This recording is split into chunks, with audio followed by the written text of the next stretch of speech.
Komisi Pemberantasan Korupsi kembali menetapkan satu tersangka baru dalam kasus korupsi proyek KTP elektronik. KPK meminta semua pihak untuk bisa bekerja sama membongkar kasus megaproyek ini. Kamis siang, Komisioner KPK Laude M. Syarif dalam sela-sela kunjungannya ke Provinsi Bali mengungkapkan perhatian khusus KPK terhadap kasus korupsi proyek KTP elektronik yang melibatkan banyak pihak. Setelah menetapkan satu orang tersangka baru dari anggota Komisi 2 DPR berinisial M, KPK mengajak semua pihak dari unsur pemerintah, aparat penegak hukum, serta anggota parlemen untuk segera membongkar kasus megaproyek ini.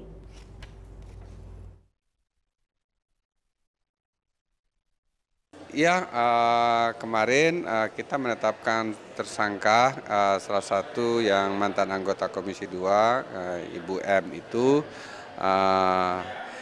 salah satu pergerakan dari penanganan kasus EKTP. Saya pikir progresnya bagus.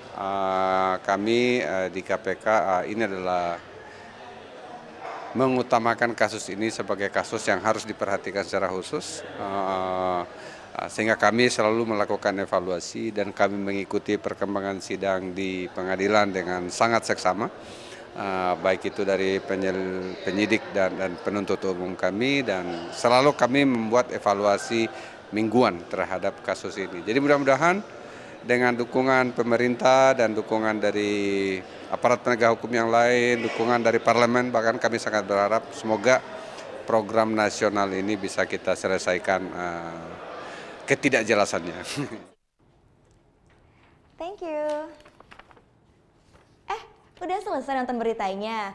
Jangan pergi dulu dong. Subscribe dulu dan nonton tayangan lainnya di sini. Subscribe, nonton lagi. Subscribe, nonton lagi.